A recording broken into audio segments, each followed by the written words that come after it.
The following is an exclusive presentation of WI Garden Media, the voice of Garden Talk Radio.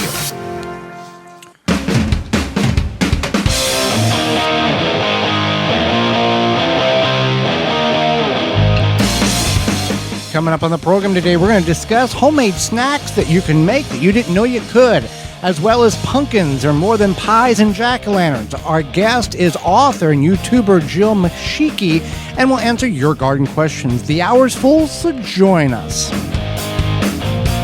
You are listening to the most informationally packed hour of garden-focused radio in the country and on the internet with your host, husband and wife team Joey and Holly Baird. This is the Gardening with Joey and Holly radio show. And welcome to another edition of the Gardening with Joey and Holly radio show. Thank you so much for choosing us to be part of your day.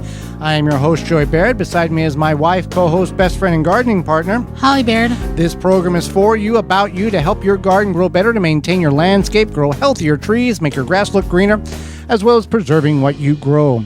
Happy you're tuning in, whether you're listening to us on one of the 18 AM and FM frequencies, broadcasting our program here in 2024 through a radio app, through our parent website, the WisconsinVegetableGardener.com, underneath the Season 8 tab at the top of the page, podcast replay or in-studio video replay. So happy to do such. If you want to be part of the program, you can certainly do that by sending us an email to gardentalkradio@gmail.com. That's gardentalkradio@gmail.com. Or you can give us a call toll-free, coast-to-coast at 1-800-927-SHOW. That's 1-800-927-7469. Before we get in the program, it's time for this week's Joke of the Week. Why can't you get angry with a yam? Can't get angry with a yam. Something about it's too sweet. Because they're such sweet potatoes. There you go. So this week's garden joke is brought to you by Rescue.com. American-made rescue products keep your family, home, and yard protected from pests, insects like wasps, hornets, yellow jackets, flies, ants, and more. Learn more at Rescue.com. That's RESCUE.com. Well, if you are looking for alternatives to enjoy something that's healthy, that you still like, that you don't have to buy at the store, here we're going to talk about some of these things. Homemade snacks, or snacks that you didn't know you could make, or maybe you'd heard about it but didn't think it was really that possible or that easy, that you can make at home. Right. So these are some good options. So the first one is crackers. Now, there's a lot of different varieties of crackers out there. You know, you're like, why would I make these? But if you maybe have a sensitivity to something, or you just want to make different crackers to your liking, then you can make your own crackers, and it's pretty simple. You usually just need like some sort of flour, water, some seasonings, and that's usually pretty much it. Right, and you put them in the oven. We've done this, and it has worked quite well. Now, full disclosure, we're not making pounds and buckets of crackers, but the versatility of what you can do with it is very. It's up to your imagination. What you're choosing to do, and how you're adding flavors, and if you want more garlic this or more sesame that, or like seeds or whatever. Right. Yeah. So you can get pretty creative, and they don't take very long to usually make. You got to be quick. You can't just put them in the oven and walk away. You've got to watch them, because they'll dry out and do what they need to do very rapidly. We burnt ours. The first batch we made, we burnt because we left them in too long. Absolutely. The next one is crispy rice treats. So I know, like, I purchased these prepackaged, and Joey's like, why don't you make them? And I'm like, well, this is just easier. And, you know, for me, it's a time thing. I don't have all day to sit here and make treats. But if you do have the time, or you really, really like the homemade ones, I would suggest it. Well, growing up, we would, Mom would make those. You'd get the cereal and then the marshmallows, and it was the biggest, gooeyest mess you ever did see. That's part of another reason why I don't like making them, is I don't like the gooey mess. Well, you would line your pan with a wax liner. It doesn't matter. You just would throw the spatula and the spoon away. Is that what you do if you were doing this? Possibly. Okay. Yeah. It's a night and day difference. It's a night and day difference on the store-bought versus the homemade. I guess. I mean, you seem to think so. I don't really I think that the ones that are store bought are now a lot better than they used to be. Well, if you're gonna do a homemade one, I think you go to the foodnetwork.com. I guess that's the website.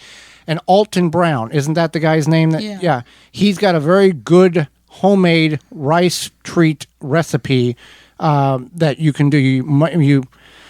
You can either melt your own marshmallows or you can create your own goo. I guess was it egg whites or egg shortening or something like that? I don't really know. Whipped egg whites is part of the process there. Anyway, really good. So there you go. Fruit leathers or the fruit roll-up things. And if you've ever looked in the ingredients on any of these things, and we're guilty of this, you buy a pre-made pizza at the store, and there's 57 different ingredients in what they utilize to make this pizza. And realistically, there should be about 7 ingredients if you make it at home. So, the ingredients are not, it's this and that and all this other stuff, and we all know it's bad for us. Yeah, and sometimes you can make, like, if you're making something with the fruit, you can use the discards to make fruit leather. Like we did that with strawberries. So you can definitely look into that as well. Mm-hmm. And you need you don't need a dehydrator. You can do this in your oven. Now, purchasing a dehydrator makes a lot of things in your preparation or storage much easier, and you don't have to go purchase a massive expensive dehydrator. There's places like Mercari and eBay and yard sales and thrift stores that have these for fractions of the dollar. Now, if you're going, there's all different kinds of dehydrators. My advice to you, if you're going to buy a dehydrator, get a fan, and I don't know if they make these anymore, a fan-driven dehydrator. The fan forces the air through the unit. Years ago, and I'm sure they still have them, they just have a heating coil at the bottom, and the heat would rise through it. Took forever to dry anything. But you can do this in your oven as well. So it's not like I got to get a dehydrator, but you make jerky, you can make fruit roll-ups, you can dehydrate a lot of different things. Apple, you can make, we'll talk about that later, but you can dehydrate apples and make that into a take and go type of trail mix. Trail mix with the dehydrated apples and stuff. All right, so the next one is sandwich cookies. What is a sandwich cookie versus a cookie? Like a cookie that has some sort of cream or whatever in between the middle. The ones that are double stuffed, supposedly. That is that a sandwich cookie? Or just like peanut butter sandwich cookies or oatmeal sandwich cookies. Okay. The sky's the limit here. You can put whatever type of filling in it you want, but you need a top and a bottom, and you need something in the center. Yes. Okay. That's what a sandwich cookie I know. It's fine. So you can get creative with these. Joey bought some peanut butter ones, and he was like, we should try to make these. And I think sometimes Joey forgets that I work a full-time job. Well, I do too. Yeah, but, I'm not always trying to spend hours in the kitchen. And maybe this is something that him and I can do together during the off season of the radio show. Right. Sandwich cookies. I think that the sky's the limit. You can make them small. You can make them larger. You can make them fancy. There's a lot of options. You could even buy the cookies yourself and then make them into sandwich cookies if that's easier. Sometimes semi-homemade is good. Well, peanut butter cookies, you can do a very simplistic. I've had these, the 3 ingredient peanut butter cookies. Yeah. Peanut butter, sugar, and egg. That's all you need, and they're just the most mouth-watering. You've had them too. Most mouth-watering cookies that you can possibly eat. And you're definitely, if you make them, you're going to eat more than you should, and you don't feel good afterwards. But you're like, I want one more, and then you should have stopped 3 before. Yeah, they are delicious. So obviously any cookies, but people, something special about the sandwich cookies that make you feel a little bit more fancier. I don't know. They're delicious. All right. Fancy coffee drinks. This is more because you consume coffee, not because you're a woman or anything like that. You can speak about this because you've had experience wandering through the realm of flavored coffees. Yeah. So I don't think so. A lot of people will go to, a coffee shop, and I get like it's a little treat, right? It's the atmosphere and the ambience and the experience. Treat. Yeah. Mm-hmm. But and before I started working from home, I would stop, once a week and sometimes get a fancy coffee drink. Because what would it be? $6? Probably $4 to $6. Yeah. And probably more now. And then, because of reasons, I'm working from home, and it forced us all to kind of be home. And I learned how to make some of these fancy coffee drinks. And you can get the syrups pretty easily. I usually get the sugar-free kind. And then I even got, to make my own homemade mocha type coffee drinks, I get the Ghirardelli cocoa powder. So I would get a higher quality cocoa powder because I feel like it makes a difference in flavor and taste. And if you're, since I'm making these at home, it's worth the investment. And I don't do this every day, but like once a week, maybe twice a week, I might make something a little bit fancier. There's lots of stuff that you can find online. You can find different YouTubers, different social media people that will show you how to make these things. I know there's like a lot of knockoffs or secrets or whatever.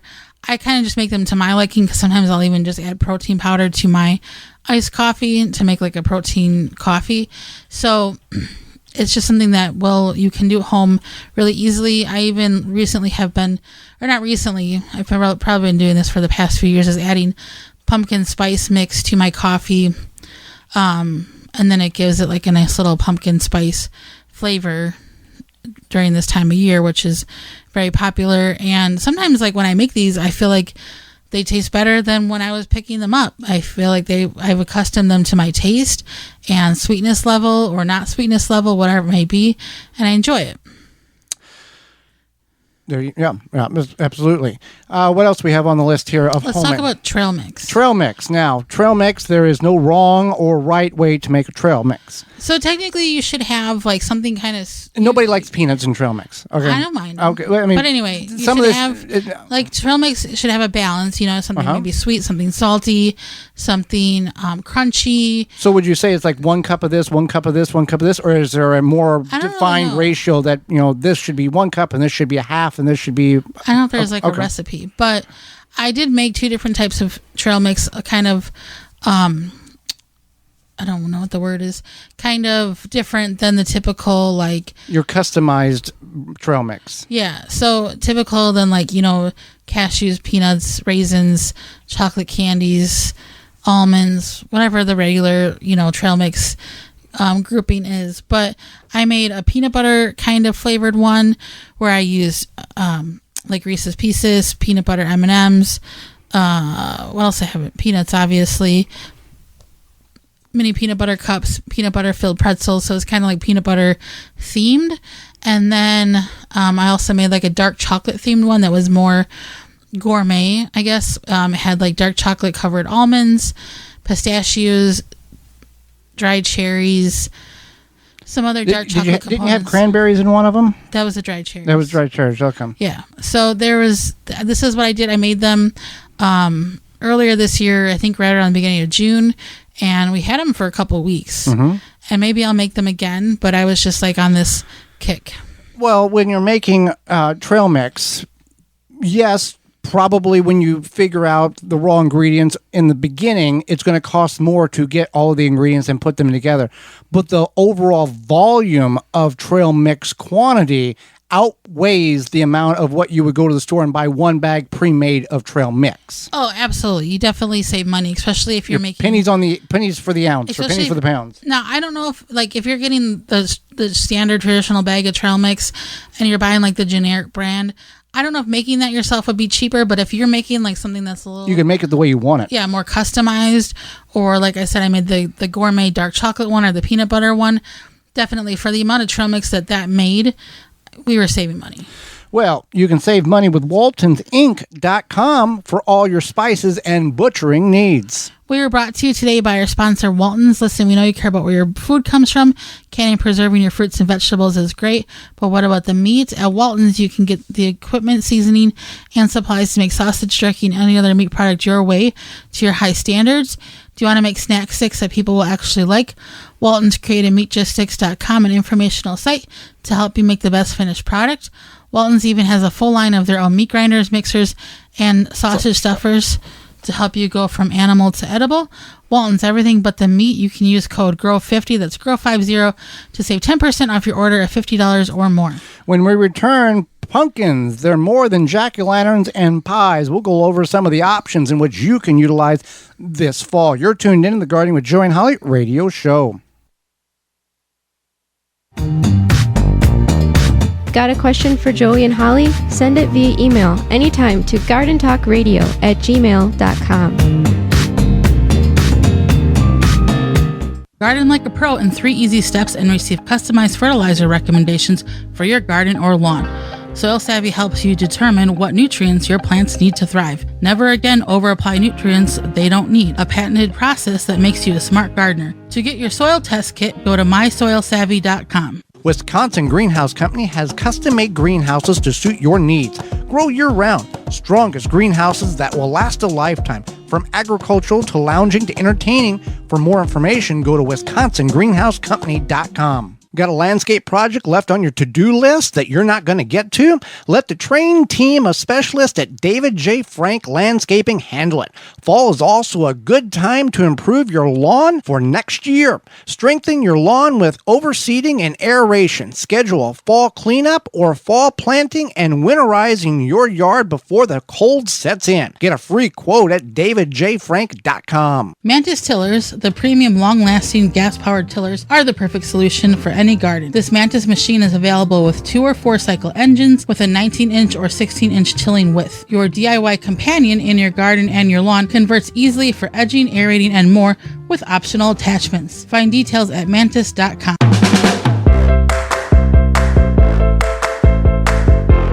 Welcome back to the Gardening with Joey and Holly radio show. Pumpkins, more than pies and jack-o'-lanterns, moments away. But first, a word from our good bee friends at beehoney.com. Since 2000, Honey Bee Healthy. Honeybeehealthy. Yeah, I said that wrong, didn't I? Yeah. Since 2000, Honey Bee Healthy Inc. has helped beekeepers maintain healthy and thriving hives. Attracting pollinators to your garden this year is as simple as hanging a hummingbird feeder with a mixture of sugar water and Honey Bee Healthy Original. Don't be alarmed to see birds, bees, and butterflies dining together at the feeder. Pollinators coexist peacefully. Honey Bee Healthy Inc. is offering a 10% discount off of an 8-ounce bottle of Honey Bee Healthy Original to this show's listeners. Enter discount code BEEGARDEN at checkout. For more information, mixing instructions, and to purchase products, visit honeybeehealthy.com. So, pies and jack-o'-lanterns, more to pumpkins than that. Now, for here, and before we get into this, I think, and somebody can correct me at gardentalkradio@gmail.com, pumpkins, Holly, are the only produce in which are selectively available only at a specific time of year. Between September, late August, through Halloween, you can get pumpkins any store, anywhere. After that, you got to go canned. There's no other. You can't go. I think you're right. You can't go to Christmas. You can't get it.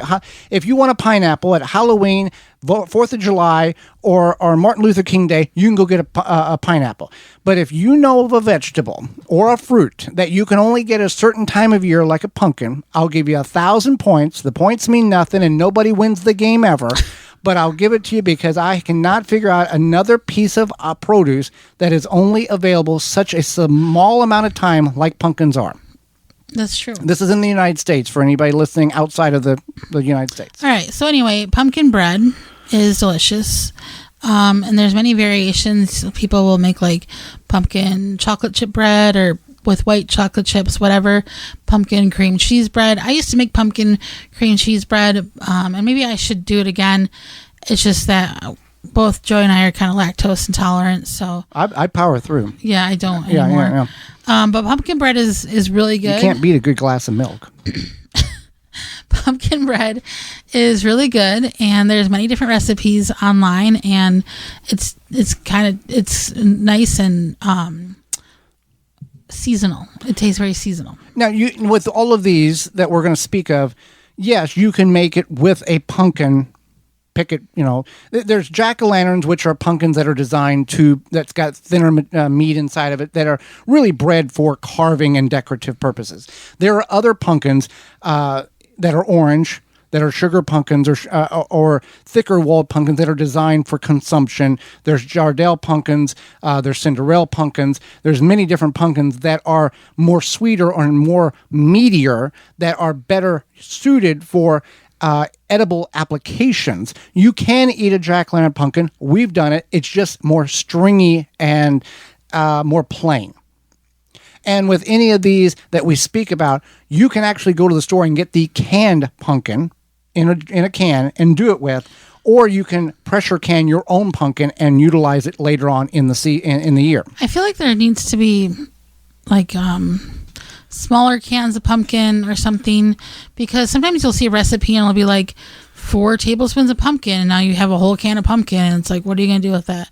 But anyway, the next one is a cake roll. I'm sure you've seen these. It's where you make a pumpkin sheet cake, or you can do this any kind of cake, but it's more popular with the cake roll with the pumpkin, and then you put some icing on the sheet cake, and then you roll it up, and it makes a delicious little pumpkin cake roll.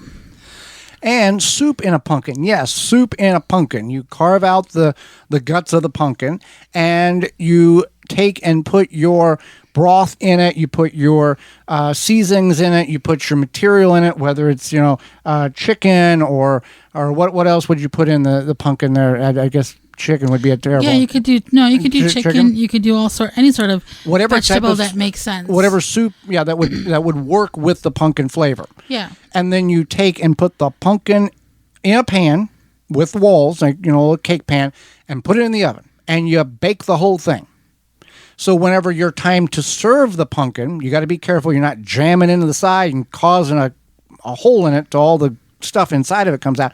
You're scooping part of the pumpkin wall out in combination with the materials that you've added into it, that is the soup base, and you've got your pumpkin soup in a pumpkin. Pumpkin soup in a pumpkin, yes. Ravioli. Yeah, so... Okay, explain this one. This is a thing, pumpkin ravioli, and even pumpkin pasta sauce. You can purchase these things, or you can make them. And there's pumpkin pasta sauce. Obviously, there's like a pumpkin squash soup, which is different than the soup in the pumpkin. But yeah, pumpkin ravioli is a thing. You make your ravioli, you put pumpkin puree in it, and then you obviously would want to season the puree. Mm-hmm. But yeah, that's pumpkin ravioli. Oatmeal and overnight oats. Now, Holly and I's joke is, why overnight oats? Why can't they be daytime oats? Right. So overnight oats have become very popular, and I get why. They're convenient. You let them soak overnight. The simplicity of it. Yeah, the simplicity of it. And I've seen recipes all over about making pumpkin overnight oats, pumpkin spice overnight oats, etc. Because pumpkin is really good for you. It has a lot of vitamins. It has beta carotene. So it's good for you, especially if you're not, not food shaming, but if you're not loading up with sugar, it's very beneficial. And it can be sweet and savory, just like pumpkin ravioli is obviously savory pumpkin soup. So pumpkin overnight oats, a lot of times you'll take oats and add like some sort of milk base, almond milk, whatever, dairy milk, and then you would add the pumpkin and some sort of spices. Sometimes people add protein powder, whatever makes sense for you. Again, there's lots of recipes out there, or you could just add pumpkin puree there. That's what you can do. Is if you have half a can of pumpkin puree, you can add to your oatmeal. But obviously the pumpkin puree, there's probably some additives versus if you just pressure canned your own pumpkin. There's a lot of ingredients that are additives that you don't need that are unhealthy. No, it's just pumpkin and that's it. Pumpkin. Stop telling lies. I'm not telling lies. Pumpkin, by the way, vitamin A, B1, B6, and vitamin C, copper, fiber, magnesium. Pumpkin provides calcium, potassium, and magnesium, which helps keep your heart regular and your blood pressure low. There you go. So there is lots of beneficial things in pumpkin. And I would recommend trying this with the oatmeal. It's a starchy vegetable, too. It is, yeah. I would recommend trying this with the oatmeal or overnight oats. I've done it with overnight oats. I had to change the recipe a little bit because it was like, I think I had added too much pumpkin. It was kind of bleh. But then I had to kind of tweak things. So I would maybe recommend trying to find a recipe. I just kind of was like guessing. So try the overnight oats or regular oats, add it to your oatmeal.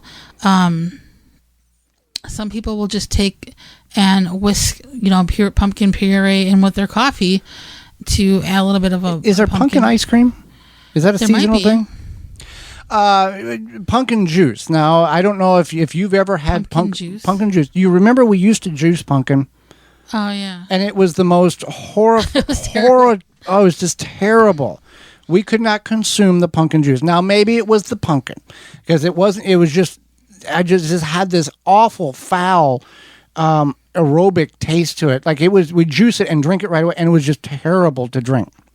Now, if you are a pumpkin juice consumer and drinker, we'd like to know what type of pumpkin you are drinking because we would like to exercise and utilize. I'm wondering if you have to use like a pie pumpkin. We weren't using pie pumpkin. No, we were just using whatever pumpkin. Yeah. Pumpkin flour and pumpkin seed flour. Now, these are, in segment 1, we spoke about the dehydrator. This is where that dehydrator can come in your kitchen use. You're going to take the pumpkin, and you're going to peel the pumpkin, and you're going to take whatever peeling's left, you're going to carve that off. You're going to take the pumpkin flesh or the meat and cut it very thin or cube it very small, and you're going to put it in the dehydrator and allow it to dry all the way. And then you're going to take and puree it into a food processor or a coffee, what do you call those things? Coffee grinder things? Coffee grinder. Or some type of bullet machine that will puree the dried pumpkin into a flour. Now, this is not 100%. If you're going to utilize pumpkin flour, you need to, based on the recipe, 3 cups of flour and 1 cup of pumpkin flour, or I forget what the ratio is, but it's not 100%. And I should have looked that up before I started talking about it. But it does add that benefit, those vitamins and minerals that we spoke about, into whatever you're trying to make. So you can do that. And the same with the pumpkin seed flour. The pumpkin seed, you want to dry them and then puree them, and you can utilize them into a flour as well. Now, both you need to be aware of. There is a shelf life on pumpkin seed and pumpkin seed flour. There's a shelf life on any flour. And that's something to keep in mind is that it can go stale. It can just become, especially pumpkin seed flour, there's oils in that, and the oils can go rancid. So you want to keep in mind that you can't keep it forever. But it is a good alternative, not necessarily the pumpkin seed flour, that's a little gritty, but the pumpkin flour can be kind of a good gluten-free. That's another thing, it's gluten-free. Right, yeah. Yeah. And, it's something that it takes some time, takes some energy to make. And you probably, if you keep it in the fridge, it's going to last longer than if you just leave it on a shelf stable and you go that way. So it's something that you can experiment with, look at, and see what works best for you. Well, Holly, summer is over. The kids are back in school, and the nighttime temperatures are starting to get chilly in some areas, and your yard, which you need to take care of, you have forgotten about. Yeah, just because it's fall, we don't want to forget about our yards and those Japanese beetles either. They may be gone, but they're not far. Not only did they feast on your roses and berries this summer, they laid eggs on your turf so they can start again next year. Take a stand with Phylum's Grub Gone. Grub Gone is a non-chemical BT product that specifically targets scarab pests and their larvae. Simply apply the granule with a spreader and irrigate it into the soil and let the naturally occurring bacteria do its job. Not only is Grub Gone easy to use, the best part about it, it's non-toxic and effectively controlling grubs. The best part about it, it doesn't affect the bees, the pollinators, and the beneficial insects, so you don't have to worry about them picking up that toxicity and taking it back to their hives and toxifying their colonies. You can find all of this out at Grub Gone, from PhylumBioproducts.com, the natural choice, grubgone.com, or PhylumBioproducts.com. That's PhylLLOM bioproducts.com. Hang out with us when we return. Author, YouTuber, and podcaster Jill McSheehy will be with us. You're tuned in with the Gardening with Joey and Holly radio show. Have a garden question? Give Joey and Holly a call now or anytime 24/7. Just dial 1-800-927-SHOW. If you can't get through, leave a message and they will call you back. Call now 1-800-927-SHOW. Take the guesswork out of composting with the AeroBin 400 or smaller 200 for easy composting.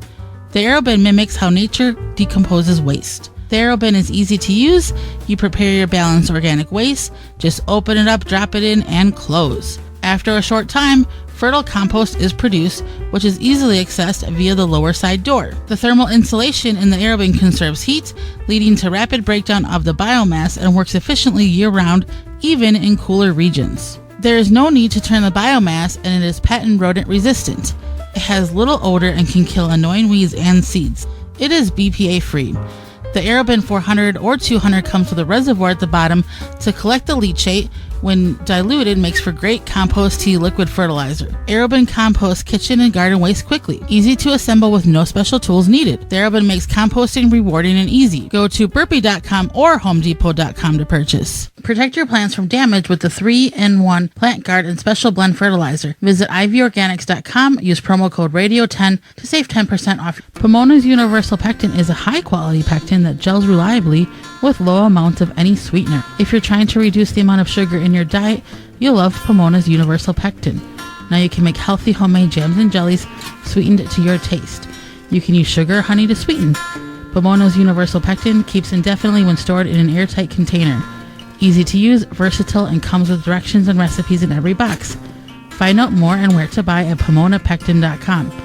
Also available at natural food stores. Rootmaker starts your plants off right and keeps them going through harvest. From their seed starting trays with an innovative design that air prunes the roots to their large variety of grow bags, 1 to 60 gallons. Their products will provide you the harvest you've never seen before. Visit rootmaker.com. Use coupon code ROOT24 to save 15% off your order at rootmaker.com. That coupon code is ROOT24 to save 15% off your order at rootmaker.com. If you could double the life of your raised bed boxes by sealing the wood with a clear non-toxic wood preservative, would you? Well, now you can with a clear, penetrating product called Internal Wood Stabilizer. It's 100% non-toxic and easy to apply. Seal your untreated wood surfaces, even chicken coops, by spraying on Internal Wood Stabilizer.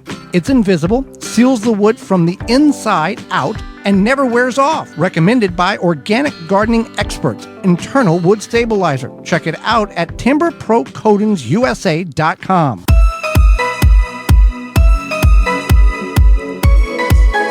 Welcome back to the Gardening with Joey and Holly radio show. Happy that you've chose to spend a little time with us today. Holly, let's go to the hotline and bring in our guest for this week. Jill McSheehy is a gardener, writer, blogger, author, and has a passion for teaching others how to garden. She lives in Arkansas with her husband, children, cats, dogs, and children. Welcome to the program, Jill. Thank you. Glad to be here. Well, we're happy to have you and excited to learn from you. And I'll start with this. Many people have stories about the previous growing season. What has been your biggest success in the garden this year? I would say I have a couple. One is more of an overall garden success, and that is I did not grow in the ground this year. I decided to cut back just to be able to enjoy the garden more. So I just grew in my raised beds. I was able to focus a lot more on the individual plants, and I feel like that ended up making them healthier because I was able to focus on them. And I just enjoyed my garden so much more with a little bit of extra time. But as far as practical wins, I would say my biggest win this year was being able to continue to succession sow greens, including lettuce, all summer long. Here in Arkansas, we're regularly up into the mid-90s, sometimes 100-degree days. But not having to buy any salad greens from the grocery store for months and months has been probably the biggest win. And I never thought that I would be able to do that, like that I was able to do it this year. Now, with our transition, we went from ground to raised beds simply due to more control over weeds rather than weeding, and then 2 weeks later, it looks like we didn't do anything. Was that part of your motivation to transition to raised beds, or did you have a different outlook on why you went that way? The main reason I initially did is because I decided to take the year off of canning tomatoes, which requires 30 to 40 tomato plants for me. It was just something I was trying to take a break on this year. And so when I decided what space I wanted to remove, it was the ground bed. But yes, for the exact reason you said, the raised beds are much less work than ground beds are. And most of that work has to do with getting the soil prepared and then weeding throughout the season. Even with mulch, there's just a lot more labor that goes into an in-ground garden. So what would you say is, on the opposite side of that, what would you say is your biggest failure or disappointment this year? Yeah, one thing that I was really hoping to do was have successful succession plantings of corn this year, because I did do preservation of corn last year, and it just takes a lot of time. And I realized my family, especially my kids, really like fresh corn on the cob. So I was hoping to have succession plantings of corn where I could have more of the fresh corn on the cob for longer, instead of one harvest that you get in a week's time, just the way corn can be. But my second planting did not come out at all. My first was great, had a lot of good size ears, but my second one didn't. And I did plant a different variety, but it was a variety I've grown before, and it just didn't grow very tall. And honestly, I'm still trying to figure out the reason for that. It just grew like 4 or 5 feet and didn't really produce a whole lot. So that was one of those failures that I can't tell you why it failed, but it was pretty disappointing. Now, to backyard gardeners across the country, people will get in fist fights over should you grow sweet corn in the backyard or just buy it at the farmer's market. You choose to grow it in your backyard for reasons I'm going to ask you. Holly and I choose not to, just due to the magnitude of effort and energy fertilizer that goes in, and we can buy it at the local farmer's market. What is your reasoning for going with a backyard sweet corn patch? That's such a good question. Initially, my reason has been growing corn, because my thought is if I can grow it, I need to grow it. But the second thing is that for some reason, and I don't know if this is the case every year, because this is the first year I've actually looked into it, our farmer's market didn't have corn. So the only way I would be able to have fresh sweet corn that wasn't at the grocery store was going to be to grow it myself. So that was the main reason. And I had the garden space because I decided not to can tomatoes. So I had some extra space to be able to put the corn in.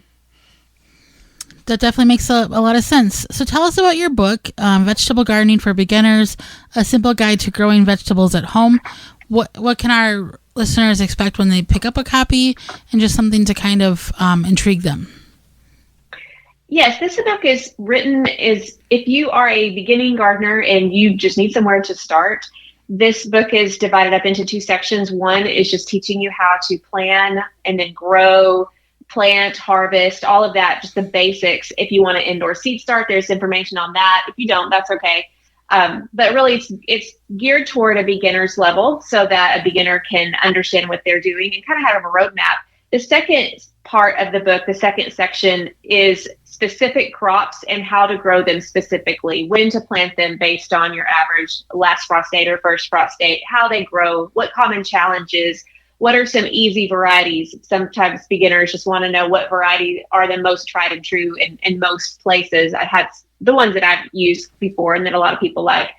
So that way you can have an overview of what the gardening season may be. And then if you want to learn how to grow cabbage, you'll be able to have a kind of a closer view of how to grow a specific crop more successfully. I want to go back to, you talked about your success being you were able to grow greens through the summer. Was you growing those under a shade cloth or in shade, or what was the success that you were able to do that? Because many of us, we try to grow it, and by July we've got bolting lettuce and spinach, and it's a failure after that point. Yes, and that's been the case for me for 9-10 years. I think I'm in my 11th year now, and what I had been doing the past few years is just succession sowing brassica greens like arugula and just any kind of brassica greens, and then harvesting them really early when they're 3 to 4 inches tall, and just continue to succession plant them. As soon as I harvest some, then I'll do some more. And they actually do really well in the heat. They don't bolt right away, but part of that is because I'm harvesting them so young. I never thought I could do that with lettuce though, because when brassica greens typically, especially arugula, get to mature, they just get a little more spicy, whereas lettuce is going to get inedibly bitter. You just can't eat it. It's terrible. But I had heard a few people tell me that they had success growing it, like you said, Joey, under shade cloth. And I thought, yeah, you must not be in a place like Arkansas because that would not work. But I decided to try it anyway. And I did 2 different things. The first thing I did was I scatter sowed mesclun greens, which is just young lettuce blend. And I grew them just like I did arugula, and I harvested them young, 3 to 4 inches. They, weren't your large heads of romaine lettuce or anything. They were just really small, and I harvested them as baby greens. And after I harvest, I plant them all over again. And then another trial I did, I started some indoors because our soil temperature is too hot sometimes the lettuce to germinate super well, even though I had better luck with the mesclun greens. And then I would transplant some of those lettuce greens in either raised grow bags or my green stalk planter. But I did that on either underneath a shade cloth or on the north side of my green stalk planter. And I was able to get a few weeks out of that before they started to bolt. Now, those did start to bolt eventually, but I did get some good baby greens out of that. So I had a good mix of the arugula, the spicier greens, and the lettuce that really did well for the summer as long as I harvested them young. And the knowledge to make it even better next year. Yes, for sure. Well, tell us about your podcast, the Beginner's Garden Podcast. What is the inspiration? What can people glean from it when they find you on a podcast platform and listen to it? Yes, I first started that podcast back in 2017 when I was still a very new gardener. Now looking back at it, I'd only had 4 years of experience, but I wanted to help other people grow their own food because I had found such joy and empowerment in growing my own food. And it's really morphed into being true to its original purpose is to help beginners grow their own food. But I'm a growing gardener just like you two are. You know that you never stop growing as gardeners. And so I'm continuously hoping to put new tips and resources and science out so that people that maybe even aren't beginners can get good information to help them grow their gardens better. Even experienced gardeners like you and I are continually learning from new gardeners and advanced gardeners. Yes, it never stops. That's the fun of it. Yeah. Do you close up the garden in the fall or late fall, early winter? And if you do, how do you go about doing that? In Arkansas, I have learned how to use my garden throughout the winter to some extent. There is a point where most things are not growing, but I don't close it up, so to speak, like some climates are forced to do, but I for sure don't garden in the entire space. So the space that I'm not growing cold tolerant crops or overwintering something like spinach, in my bare garden areas, I will either plant a cover crop in the fall or I will cover it up with compost and some kind of mulch. Often that is leaf mulch, shredded leaves. I like to put those on in the fall and winter time just because they break down really well over the winter and they create an amazing tilth come the spring for that soil. But I always want to make sure, if I can, to cover the ground in some way. Well, now that we are wrapping up the garden season and many people aren't necessarily thinking about spring, but what is the best way in your recommendations to get a better start in the spring for those spring to fall gardeners? What I really love to do is I love to plan the garden, and I like to really focus on what do you want out of your garden. I think sometimes we assume because we see other people growing certain things that, if to grow a garden, I have to grow this or I have to grow it in this way. But I think just really taking a step back and seeing, do I really love tomatoes? Do I really want a whole bunch of squash? Do I really want to keep fighting cucumber beetles or whatever it is? And just to see, what do I really want the most of? And then focusing on what I'm really passionate about. And then also getting to learn your season. I'm able to grow, and most people are able to grow 3 different seasons of crops: your early spring, which are your cool season crops, your summer crops, and then a fall garden. that's going to look different for all of our climates. Definitely yours is going to look different than mine, but understanding that there are crops that grow better in certain climates or different weather conditions, and being able to match those weather conditions with the crops we want to grow, I think will help us be more successful next spring. And, that's the thing. We talk to people, and I'm sure you have to. I'm trying to grow this. Well, why? Because, I don't really like it, but I grow it anyway. That type of thing. Yeah. And if you're going to go in the route of I want to try something new, as much as the flavor is not there, try to find somewhere and purchase one piece of it at a garden center or a grocery store or a farmer's market and see if you even like it before you commit to purchasing the seeds and going through the process of growing Jerusalem artichokes or jelly melons or something unique that maybe many people won't grow. Yeah, I think that's a great idea. And I'm not opposed to, doing it once just to have fun. Some people like the thrill of having fun. Like I wanted to grow cucamelons because that was the whole, big deal a few years ago. You probably remember that. And I didn't care for those, so I didn't grow them anymore. But it was fun to try, to say that I did. But if I would have had them local, like you said, to be able to try them first, I don't know that I would have grown them. You're right. Yeah. Well, Jill, we greatly appreciate the time and the knowledge you've shared with us. How can people find you on the internet, find your book, find your podcast, and follow you on your gardening journey? Well, if anyone is a podcast listener, you can search for the Beginner's Garden Podcast wherever you listen to podcasts. We also post them on YouTube. And then if you are on Instagram, then I'm at The Beginner's Garden. And then you can find my website where I have gardening articles, but also you mentioned the book. There's a link for purchasing the book there too. Anything you need to find, you can find in my profile on Instagram. Well, Jill, thank you so much for your time, your knowledge, and the education you've shared with Holly, myself, and all of our listeners. Same. Thank you for what you do. And I appreciate you having me on and chatting about gardening today. Absolutely.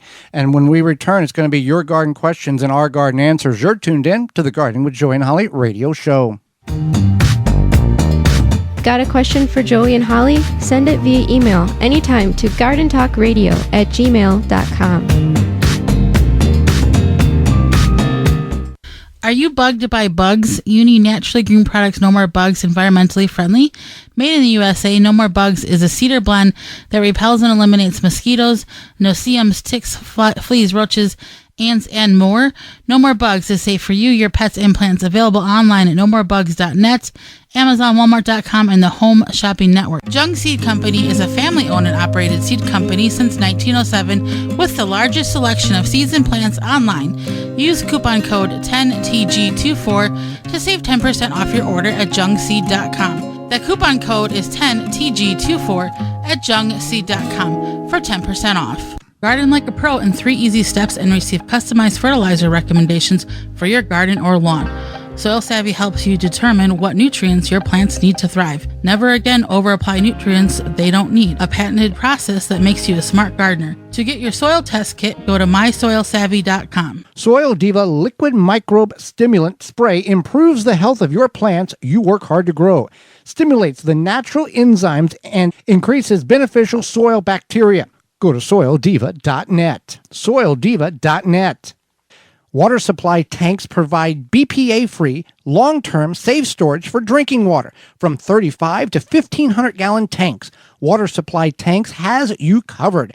From preparing for unexpected needs, off-grid property, easy gardening access, and more. For questions and to order, visit watersupplytanks.com and use coupon code GARDENING10 to save 10% off your order.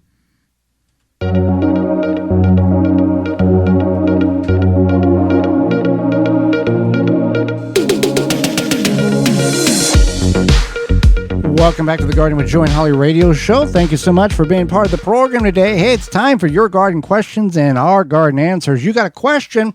There's 2 ways to send it over. Well, 3 if you want to stop by the studio, but don't do that.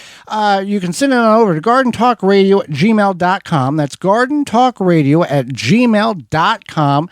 Or you can give us a call toll free coast to coast at 1-800-927-SHOW. That's 1-800-927-7469.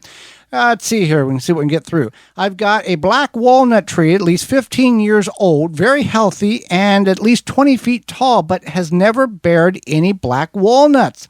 Is there a fertilizer I can add or something else that might be pushing it along? So nitrogen fertilization is essential for stimulating nut production of black walnut trees.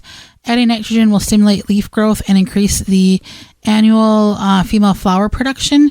It is recommended to apply nitrogen fertilizer at least in the spring, and then you could apply it again at the end of summer before fall. So those are your options. You want to apply the nitrogen fertilizer. There's lots on the market for black walnut, fruit and nut trees, etc. Now, the question that you may be thinking, does it need a second tree?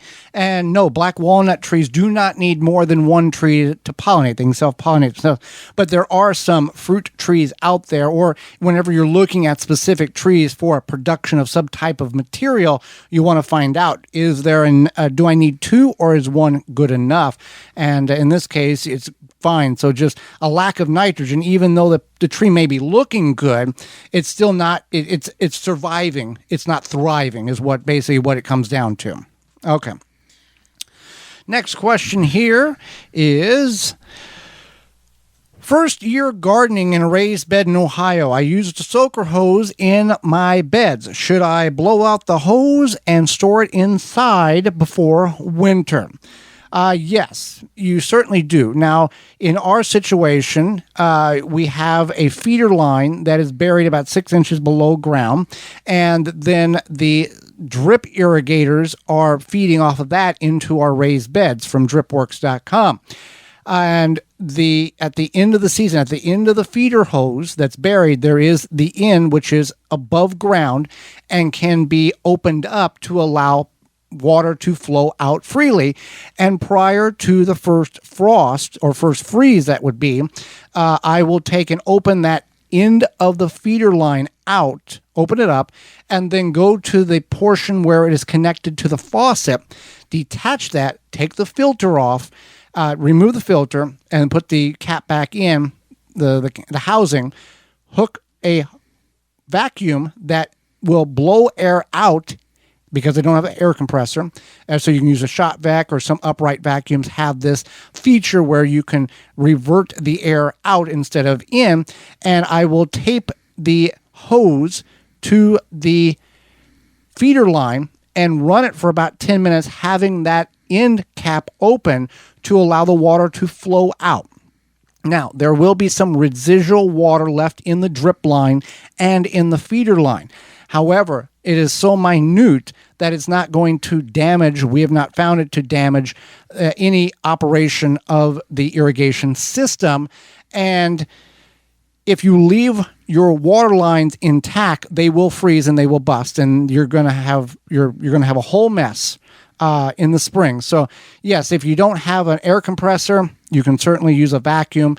If you don't have that, you're going to have to be creative, because you do need to get that water out of the line. Not all of it, but the majority of it. And I let that run for about 10 minutes. Let that air blow and work it that way. So there you go. Do you put squash vine that has been with mildew in your compost?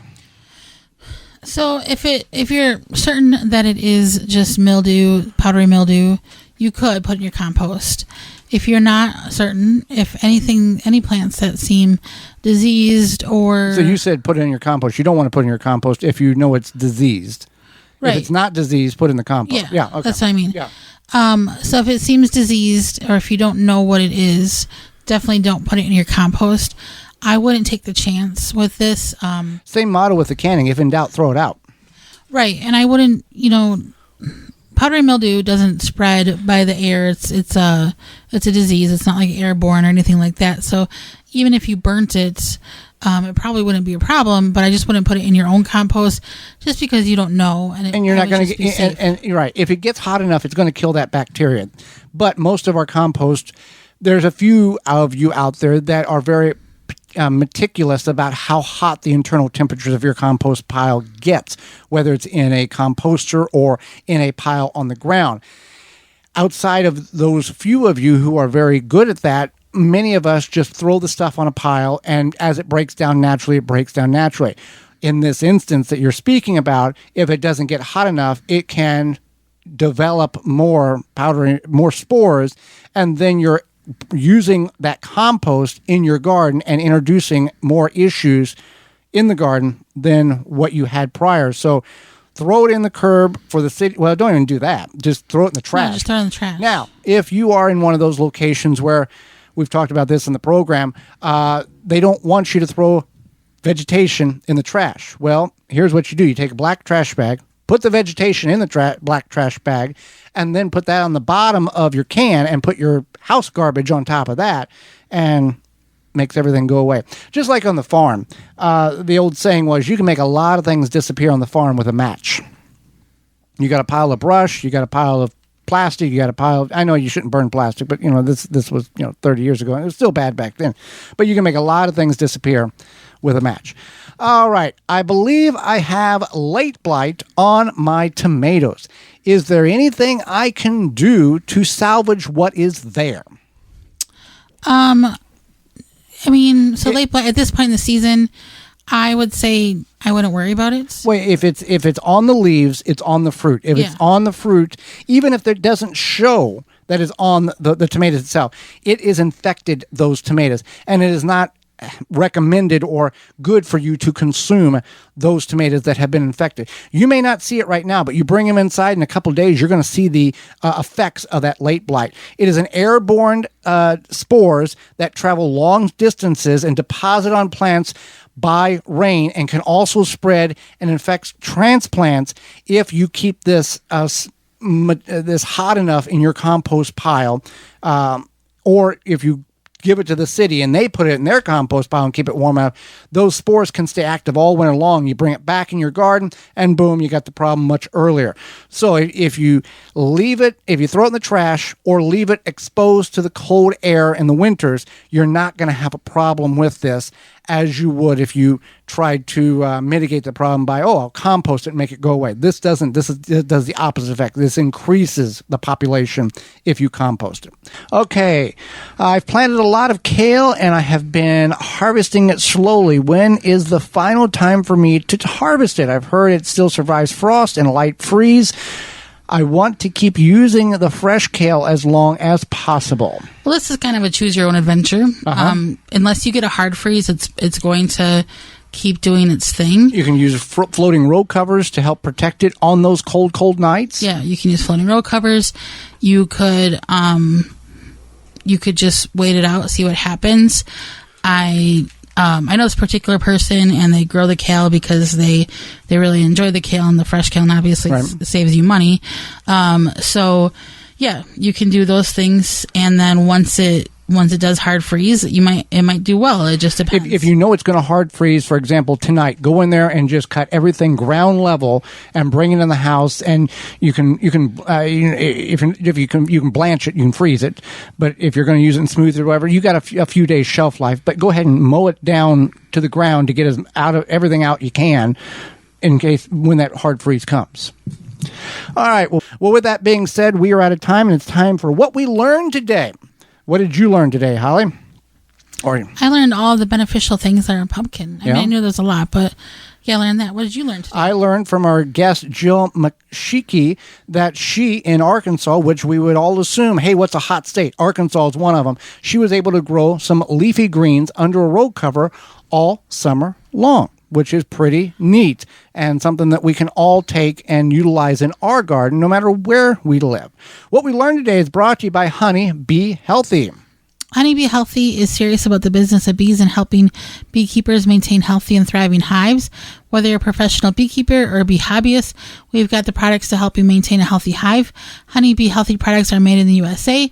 Visit honeybeehealthy.com. Tune into the program next week where we'll be discussing organic and chemical fertilizers, how they work in your soil and how they work differently, as well as the world of beans, hard shell and edible pod. Our guest is from YouTube channel, and she's an author. Masilla from Learn to Grow will be with us. So until next week, for Holly Baird, I'm Joy Baird, and we will see you in the garden.